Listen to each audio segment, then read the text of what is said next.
So I farm so hard, the employees wanna find me, and then wanna hire me. What's 100K to a guy like me? Could you please remind me? Farm so hard, this ain't easy. Working late nights, you best believe me. My grades can only go A's. Never wanna see another B unless I'm Jay-Z. Farm so hard. What's good, fam? It's your host, Jim Pruitt, aka PharmD and ED, and I bring you another episode of the Pharm So Hard podcast. Today, we're talking about something that is super, super cool, and I get to record this episode minutes before I go to my first mid-year since residency. So excited about that, but more importantly, I'm happy to bring you something that caused me a little gripe last year. I asked the question, and people, particularly one person to be honest, really got after me, and I said, hey, why do we hate self-dinner so much for UTI? And why is it that the concentrations that it is for other agents, this is not the same as self-dinner, and we think that just because it's not a super high concentration, that doesn't work. When in practice, with actual failure rates and all these other things, we didn't necessarily see that with self-dinner. So I'm so fortunate that Jenny Cool, Megan Reck, Ruben, Santiago, Brett, all the super top-notch ED pharmacists that are like phenomenal researchers. So usually if they publish something out their group, one, I'm going to read it. Two, I'm going to believe it because it's going to be, I know it's going to be well done. And this is another example of a study that's well done. So this episode is going to be on the copy ED study or cephalosporin in the treatment of outpatient pyelonephritis in emergency department patients. This is going to be super cool because they do some really unique things in their study. They actually look at certain things. They have different multivariate analysis. They kind of rule out a lot of the confounders, all the stuff that usually could put in your journal club where that was a limitation. They've already thought about that because they're practicing. They've already done all this and they've done plenty of research before. So I'm really, really excited to do this. And I'm gonna be honest, I got a little beef to settle anyway. The fact that I don't believe that cephalosporins are bad one for UTIs. I definitely think fluoroquinolones are trash. That's the real beef, guys. I think fluoroquinolones are trash for all types of UTIs. And I think that if you're going to do something, you're going to do it right. And I think you do a killing with a ceiling or its cool cousin cephalosporin. So we're going to dive into this episode where we're going to talk about cephalosporins in the treatment of acute pyelonephritis. Again, not the super, super sick people who need to be admitted. These are the ones you're kicking outside and you're turfing. So stay tuned. We're going to jump into some background, and I thank you guys again. So let's jump into this episode. All right, fam. So before we dive completely into the study, for those that's kind of need to be brought up to date, again, if you don't necessarily do a lot of this, I want to give a little bit of the background. So I don't want to leave anyone out. Let's paint a very clear picture. So pyelonephritis, again, essentially is a bacterial infection that ascends from the lower urinary tract and to the kidneys, and it's going to be a significant contributor to healthcare utilization. In fact, urinary tract infections or UTIs account for more than 3 million emergency department visits in the U.S. And a notable fraction of these pyelonephritis cases, patients can present with flank pain, fever, nausea, and sometimes signs of systemic involvement, making effective outpatient treatment crucial and to prevent further complications such as sepsis or bring these patients back to the ED. Now, historically, pyelonephritis is managed heavily on fluoroquinolones like Cipro, levofloxacin, and due to their favorable oral bioavailability and broad spectrum of coverage. However, it's kind of like a double-edged sword because resistance patterns have shifted dramatically over the decade, with E. coli being the most common culprit in pyelonephritis, now exhibiting fluoroquinolone resistance rate exceeding 20% in most regions. This is well above that 10%. Again, it's double the 10%, less than 10% recommendation for comfortable empiric use based off the guidelines. Additionally, the FDA has highlighted some serious adverse effects with fluoroquinolones. Again, tendon rupture, QT interval prolongation, and a potential neurological effects. Again, and this is going to be something that's going to be even more pronounced in our patients that are elderly. All these factors really put a spotlight on favoring something else, anything other than the fluoroquinolone agents. And we want to make sure we kind of conserve those that need pseudomonal coverage from an outpatient perspective, because that's really all we got for the most part. Now, let's shift gears to Bactrim. Again, another classic option, but it also faces extraordinary high resistance rate, again, often exceeding 20%, making it less dependable as an empiric treatment in really most areas of the US and realistically in most of the modern world. And then the side effect profile can actually be pretty lethal, to be honest. Again, I've had plenty of cardiac arrest patients that was on the holy trinity of a ACE inhibitor. You have a spironolactone, and then you also put them on something like an NSAID and put them on Bactrim. So again, that can be pretty crucial. But more commonly, what I face is patients that have a history of a sulfur allergy. And this is going to be something that prevents the use of it in a lot of cases. And again, along the side of the fact that most of the time, if we have a previous culture, they're going to be resistant to it. Against all of this, again, your providers, everyone that's involved in the prescribing of outpatient of oral antibiotics are faced with this dilemma. Do we prescribe these things and the patient end up coming back, or we want to try something that the guidelines doesn't necessarily flat out say is first line, like a cephalosporin? These agents can range from older, well-known options like cephalosporins to the second generations, where I feel like they're kind of the cool thing right now, like cefuroxime, and even some of the newer third generations like ceftonir. But again, if you guys remember any of my 60 tweet beef from last year, you realize that a lot of pharmacists absolutely hate and despise, really despise ceftonir for any use in the UTI domain, because they say that, hey, it doesn't actually lead to any appreciable concentrations of the drug in the urine. But again, this study is going to be focusing on the more severe of the types of UTIs between cystitis and pyelonephritis. And I think that's going to be something that's going to be a little bit more intriguing, because again, it could definitely penetrate the kidney in itself. So with all of this is tons of skepticism, with resistance to the prior organisms, this study was like, hey, let's see if we really have an option. The guidelines are old. Again, most of us that's practicing now was in middle or high school when these guidelines came out. So we wanted to figure out, it's a huge gap right here. Do cephalosporins actually lead to the same or better outcomes? Or we should rephrase this and say, given the current climate of antibiotic resistance and stewardship, do we have another option that can be just as good as the fluoroquinolones? And that's what this study went to look at. So kudos to the authors. Now let's dive a little bit more into the actual methods of this study. All right, so let's turn our attention to the methods of this study now, because that's where you're supposed to do your deep dive. And most of the time when I'm looking at a study, this is the first section that I actually look into, because if they did it right, you'll be able to tell by looking into the studies.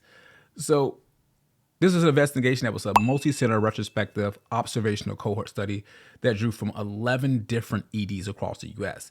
And they incorporated multiple sites. The researchers aimed to really enhance the generalizability of the study, capturing a wide range of practices, patient populations, and resistant landscapes. Now, the study period was between 2021 and 2023, so this is rather recent during this time frame, and they only looked at adult patients that presented to the ED with a clinical diagnosis of pyelonephritis. Then again, the inclusion criteria was a patient that required discharge on home oral antibiotics. So your sicker patients, those that required a little bit more, TLC, they got OBS. Again, they wasn't really talked about in this study. They also ensured that the cohort represented outpatient management scenarios rather than inpatient. These patients were actually identified using ICD code. So again, you've been to pull out all these patients that actually had a pyelonephritis ICD code. And this is for acute, of course. So these are patients that did not represent background like that. It's going to be acute pyelonephritis in the ED. And they actually cross-referenced this with ED discharge prescriptions to confirm the subjects actually did receive this. So I thought that was pretty cool. Now, when it comes to the exclusion criteria, again, pregnant individuals, patients with recent urinary tract surgeries, or diagnosis with complicated GU infections like acute prostatitis, where again, they were not included. And if the patient had multiple eligible ED visits during the study period, only the first visit was actually analyzed. So that was really, really cool. And I appreciate that they did that, because again, if you practice in the ED, you have some patients that you treated for UTI, like personally, like you actually gave the recommendation, or as a doc, you wrote the prescription yourself 3-4 times this year. So they didn't include those. And they wanted preventing repeat measures on the same individual. That kind of skewed the results because, again, I have a patient that I know I saw today in the ED that had 13 visits this year for UTIs. So, again, I'm happy they was able to do that because it kind of hits close to home. And to ensure the data quality, each site deployed like a trained data extractor that really looked through the EMR to capture the predefined set of variables. It is going to be looking at all your patient demographics, your comorbidities, and presenting symptoms. Again, when you look at your chart or your chief complaint, like fever, flank pain, urinary frequency, dysuria, they also look at vital signs, some lab test values such as urinalysis and culture, again, what we should be looking at. And they included information about prior antibiotic exposure, medication allergies, local susceptibility patterns was also collected. And then to reduce the risk of errors, again, they had a random audit of approximately 10% of the charts at each site was performed by the site's principal investigator and the designated quality reviewer. So again, they went really deep into this. So long story short, they had two main cohort studies, those that had oral cephalosporins, which can range from first, second, or third generation cephalosporins, and those that received the quote unquote guideline recommended therapies with fluoroquinolones or Bactrim. The primary outcome is going to be treatment failure at 14 days. Why would they do that? Obviously, because the treatment duration that the guidelines recommended can be 14 days. So that was spot on when it came to choosing outcome that actually mattered. And again, for your patients, they want to make sure that they're actually feeling better. So I thought this was pretty cool. Treatment failure was encompassed by symptomatic recurrence, again, persisting or worsening urinary symptoms, a return visit to the ED or urgent care for UTI, for any UTI-related complaints, and any issuance of a new antibiotic prescription to address inadequate response or resistance. Another component was looking at this as a hospital admission for UTI management. All of this was categorized as treatment failure. And by using a composite endpoint, the researchers aimed to kind of capture a broad picture of clinical deterioration rather than just a single parameter from this. They looked at a host of other secondary outcomes as well. Again, looking at the empiric treatment versus compared to the final urine culture, susceptibility results. Additionally, they looked at subgroups, again, comparing outcomes from different generations. And, I was very happy with this one here. They looked at those patients that got, again, the first and second, compared it to the third generation, the evil generation of cephalosporins. And then for the stats, again, just for you research nerds out there, they utilize the chi-square and Fisher exact test for categorical and t-test and man-u for continuous variables. They did a multivariate logistical regression model that can be used for potential confounders, age, sex, comorbidities, prior antibiotic exposure, and local resistance rate. And then controlling for all of this, it made your data nice. And again, I've told you, if you ever see Megan Reck on any research project, I can just think of her just like going, all right, just calculating all the different tests, doing all this stuff, and making sure that the perfect test for the perfect outcome is done. So again, anytime I see certain people's name on a research project, I just go straight to the methods and I'm like, hey, this was solid.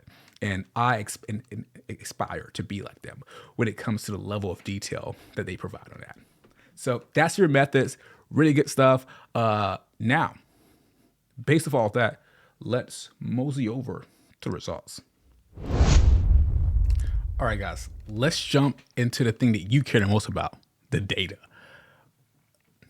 Now, when we looked at the patient population, they had 900 patients. And again, for all of those that keep up with ED literature, again, 900 patients is solid for an ED study. Again, especially for my PharmD studies. And again, I told you guys, if certain people on the study, it's going to be lit. So again, for this one here, they had 909 patients. Again, 647 of them went to the cephalosporin group. And then 200 of those patients went to your guideline recommended therapy group of fluoroquinolones and Bactrim. And when you look at all of the background, the demographics, again, most of the patients are about 30 some years old. Again, of course, 85% of them is going to be female. Again, 13% to 6% had diabetes. Again, but the comorbidities wasn't necessarily something that was significant amongst this group. And when looking at your pyelonephritis classification, again, it had complicated, representing about 25% of these patients. And again, and 75% of these patients were going to be your uncomplicated patients. So your run-of-the-mill patient that you would see. And then when you looked across their pyelonephritic symptoms, flank pain was going to be something that was there in 77% of the patients. About half of them had dysuria. Only a third of them had fever. And again, another third of them probably had suprapubic pain and frequency. So again, your traditional, your run-of-the-mill patient. Now, when we start diving deeper into how sick were these patients from a UTI perspective, previous IV or oral antibiotic use within 90 days happened in 12% of the cephalosporin group. And as you probably would expect, 25% of those patients that got your guideline recommended therapy, because again, it probably didn't work for them the last time. When it came to a history of multi-drug resistant organisms, it's only 2%. So again, these is not those crazy patients that you have to call ID for and phone a friend, because again, these are your traditional patients. And then when you go down and you look and see of these patients, what did they have? Again, less than 1% of them had kind of ESBL. You gotta have close to either, again, 0.5 to 1% of them had MRSA. So again, not a very crazy population. And then when you look at the urinary tract abnormalities, again, only 6% in the cephalosporin and 9.8% of the guideline recommended therapy group, the fluoroquinolones, actually had any type of abnormalities. And then when you look a little deeper, again, if any of them got IV antibiotics at discharge, this is something where, again, statistically wasn't there, but I know for those people who like to nerd out and really dive deep into it, I got to be honest with you guys. 60% of those patients in the cephalosporin group got IV antibiotics, had any antibiotics at IV antibiotics at discharge, compared to 46% of those. So again, statistically not there. Again, we're talking about a difference in the number of patients. But again, you should be giving your patients IV antibiotics, again, based off the guidelines. So that was something that I thought was intriguing. But again, I always want to kind of put out there, even if I have some bias, I have to kind of put it out there. Hey, I thought cephalosporins was fine. I've used them quite a bit. But this data, again, they showed that 60% of those patients had IV antibiotics prior to discharge. All right, so let's jump into the primary outcomes. What did these authors find? And it was very intriguing, but I want to remind us, the primary outcome was treatment failure at 14 days. What did that mean? Well, what that meant was a composite symptom reoccurrence, repeat ED visit or hospitalization for UTI, or new antibiotic prescription. And what they found was that the cephalosporin group had a 17.2% failure rate compared to a 22.5% failure rate of your guideline recommended therapy with the fluoroquinolones and Bactrim. This was not statistically significant, but there was a 5.3% absolute difference. And if you look at your 95% confidence interval, again, it did cross zero. So something to be aware of. All right, so let's go into the secondary outcomes, because this is juicy as well. So when we looked at treatment failure by antibiotic class, they did something that I am super thankful for. They looked at first generation cephalosporin versus third generation cephalosporin versus the guideline standard. And they looked at treatment failure by antibiotic class. So what I was able to find here is that if you look, and I get my laser pen out here, the first generations, again, your traditional Keflex, things of that nature, was 16.90% treatment failure. And then we had 17.4% treatment failure compared to a slightly higher jump to 22.5% with our fluoroquinolones and sulfamethoxazole, trimethoprim, or Bactrim that we traditionally call it here in the US, but I got to be very cognizant of my Australia people and those that are practicing elsewhere. But what this told me was that for pyelonephritis, it doesn't appear to be a major difference. And if you went back and look at the stats for some of these, they didn't show any major difference from a statistical standpoint as well. Again, all these things crossing the confidence interval of 0. So I thought that was very intriguing, and I'm so happy they brought this out, because it brings back the argument of, okay, are we fighting over something that makes no sense? And maybe the argument can now switch from UTI to, you're saying, well, from a cystitis standpoint, it may not work, but I pulled out probably 6 or 7 studies last year that just proved that. And I know of another study that was recently published as well that looked at Ceph in there. So again, before we get too far ahead of ourselves though, I'm not saying that ceftonir is the best choice. I'm just saying that based off of actual data and not my preceptor told me back in residency and my professor told me to hate ceftonir and now I do. This is based off of that. And I'm also conscious of the fact of there are resistance patterns that we had to be concerned of and bringing these big guns out if we don't need them. But again, ceftonir is a choice, essentially based off of this. Or you can say third generation cephalosporins are a choice that didn't necessarily provide a worse outcome compared to the guideline standard. But we broke those things down and looking at some of the other secondary outcomes. When we looked at reason for treatment failure, ED or urgent care visit was 13% in your cephalosporin group compared to 14%. No major difference if you want to look at the stats. New antibiotic occurred more in the fluoroquinolone group. Again, this was not statistically significant with 13.7% versus 9.7%. And then symptom reoccurrence was again around 12% compared to 9.4%. And lastly, hospitalizations for UTI almost double here. But again, based off the numbers we're dealing with, this was not statistically significant. But I thought it was just intriguing when we look at something where we say, hey, we can't use these agents, or we have some people that are not very comfortable using them. This data helps me look at across the board. There's no difference when they looked at this. And even when they pulled out some of their, what I call statistical gymnastics, they didn't find any difference when they did their multiple regressions as well. So if you looked at all the confounders out there, like if they got IV antibiotics, if they had other components, again, all of these results maintained even after all of that. So this was pretty clutch stuff. And again, I remember certain people on the study, you're going to get a certain type of study. So again, I feel very confident with these results based on what we were able to see. And another question that comes up quite often is, what were these resistant patterns to kind of see, can I apply this to my patient population? And when looking at the agents that we were able to use, cephalosporins had 7.3% E. coli resistance compared to 29%. Again, well north of that 10% the guidelines mentioned. And a Bactrim group had 12.6% increase, again, slightly higher in that group as well. So again, we look at the numbers and we say, hey, it's clear as day here that we have E. coli resistance, which is by far the most common organism that we're dealing with.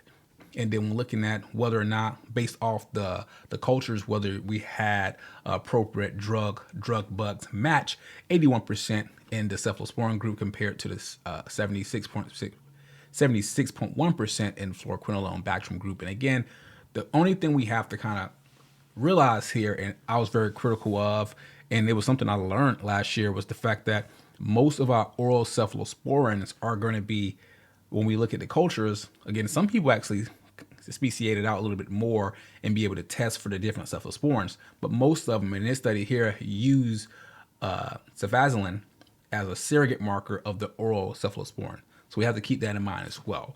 And they only had 0.7% of these patients had ESBL. In another very intriguing part of the study, they actually went through and said, okay, they looked at the antibiotic prescribing practices. And what we found was that, as expected, cephalexin was the most common prescribed. But the second most was ceftonir at 35%. And then the third most was going to be sulfamethoxazole, trimethoprim, or Bactrim. And well, I guess I should say in the cephalosporin group, that's the most common. And then when looking at your others, 46% got the 47.1% got Bactrim compared to 39.2%.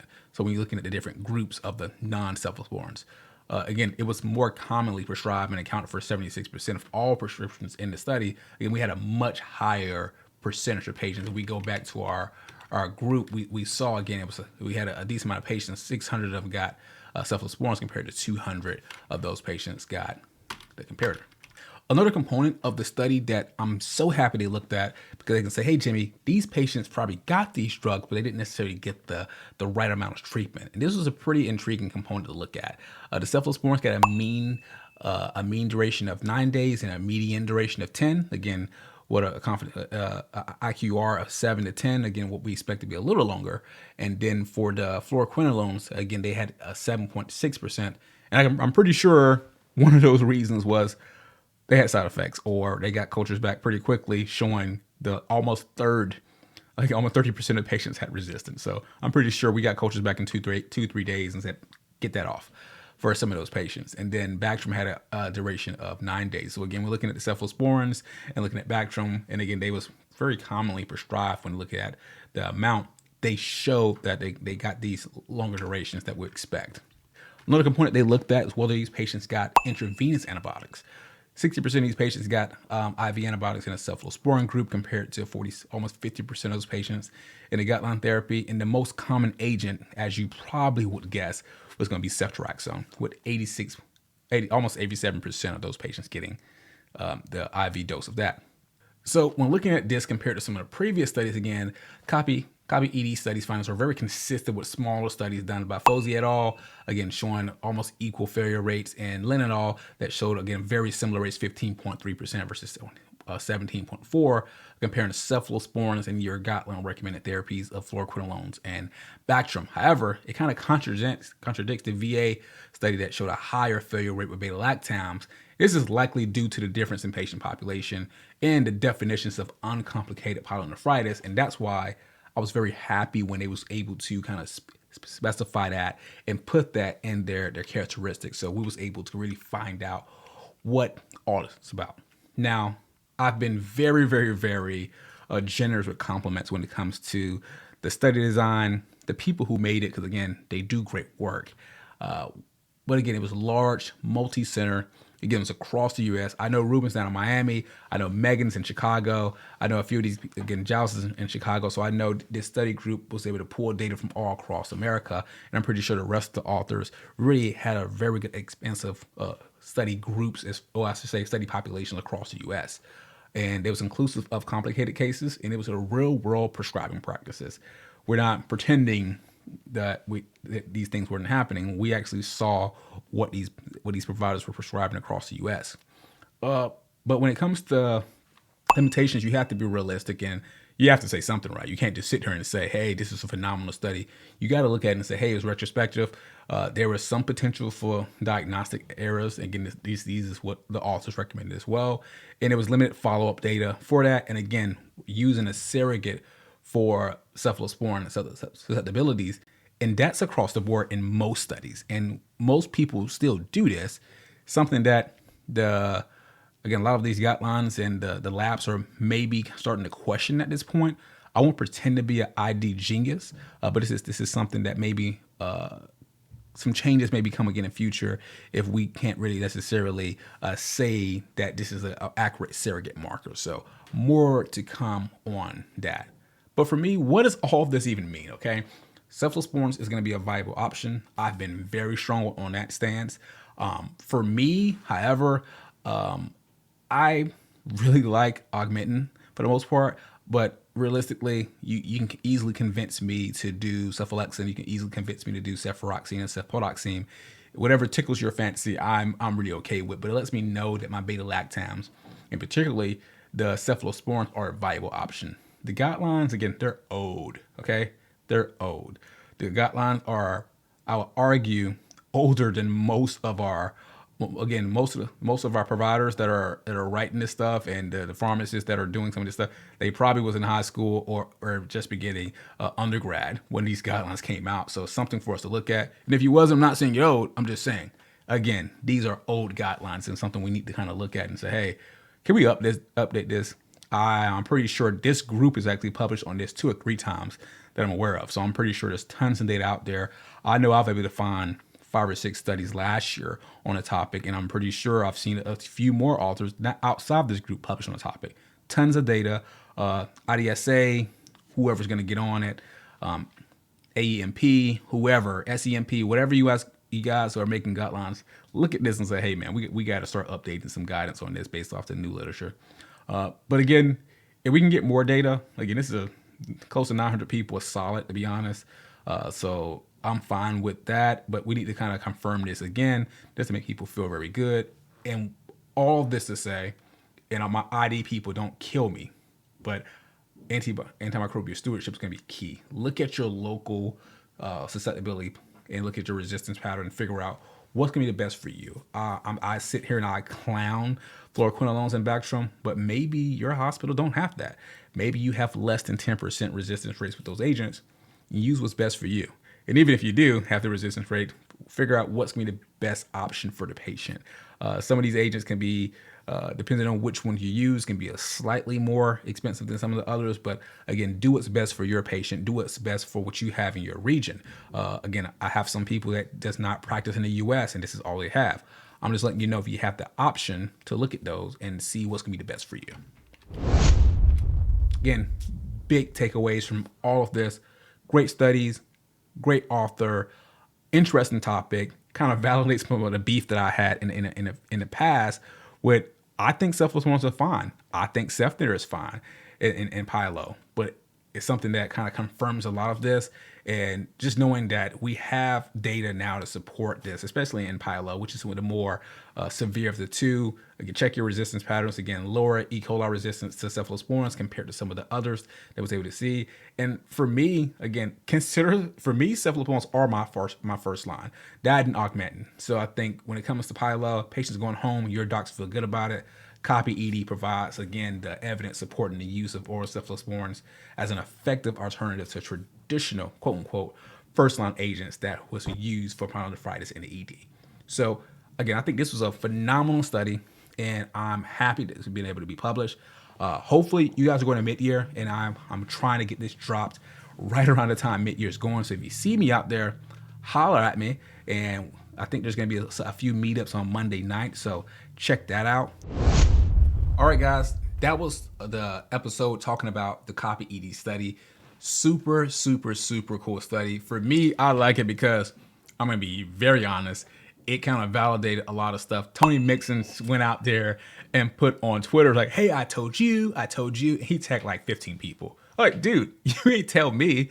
I was already on board with cephalosporins, but he's ID and ED. So, of course, he knows a little bit more than me and he wanted to validate this. So I know there's a ton of pharmacists out there that are doing this, but now we finally have some data and we have data done by people who this is their thing. Like, again, you go look at the author list and you notice you click their name on PubMed and you're going to see probably 1,000 studies. So that's something that I feel very confident about. But moving forward, again, thank everyone for listening to this one here. Shout out to my first PGY2 resident, Megan. She's gonna be joining me at CMC down in downtown Charlotte. So I'm joining the exciting ranks of RPDs. So super excited about that. And if you see me at mid-year, definitely shoot a shout. I know Brian Gilbert's gonna be there, Lance Ray, the who's who, all the famous ED pharmacists are gonna be in town. So super excited about that. And I'm just super excited about just everything going on. We have this coming up, and for a lot of you guys who've been knowing me for a while, you know that we've been putting on the Empower RX conference, Emergency Medicine Pharmacotherapy with Resuscitation conference. That's going to be probably the coolest conference in the world because you don't have to dress up, you don't have to be a certain way, you don't have to be in who's who to go. But we're going to have all the great speakers, whether you're a physician, you're a PA, whether you're a paramedic. If you're interested in emergency medicine pharmacotherapy, we're going to have something for you. It's going to be in 2 days in wonderful Las Vegas, Nevada, April 5th and 6th of 2025. And we have a host of things going on for you. We have some virtual stuff that we're going to be able to do, but we're also going to be able to have a lot of in-person sessions, but we're going to do things a little different this year. We're going to modify the times. We're going to shorten things down. We're going to do a lot of flipped classroom stuff. So if you're interested in getting to the meat and potatoes of things, this is what we're going to have done this year. And more importantly, we're going to have a lot more fun sprinkled in. Las Vegas is a fun place, so it's only right if you go there to do it right. And I have at least 10 people who's dedicated to fun. One of the cool things that me and Stephanie Wong got to do as part of our presentation, a part of the committee, is we created a thing called the vibe check. So all of our presentations are going to undergo a vibe check. And what that's going to look like is if it's super boring and we don't think it's going to really impact our audience, we're going to change some of that stuff. If it's going to be something that we don't think is going to provide high value and can be better done as a pre-reading, we're going to take that out and just have them go and present just the meat and potatoes and really get down to the core of what Empower is, of being a conference for us and by us.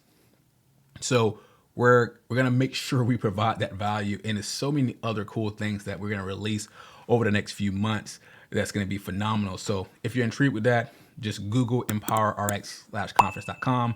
It should pop right up. We're going into our 4th year. So this can be something that's really, really cool for us. And I'm super excited to join us. But if you can't make it down to Vegas for a quote unquote work trip, you can join us online, and we have some virtual stuff for you guys as well. So super excited about that. And it's going to be a great year. I'm so excited.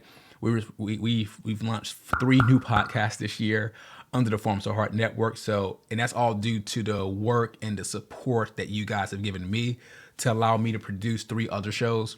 And now we're kind of in a comfortable place of getting those built up that I can spend a lot more time working on the thing that I love to do, working with EM pharmacy, critical care, just really diving deep into what Pharm So Heart is about. So thank you guys. And I'm in there in the episode the same way I do every episode. You don't have to work in an ED. You don't work in a pharmacy, but everything you do, make sure you Pharm So Heart. Closes it. Ozzy scratches his head. Whatever she's looking for, it isn't in there.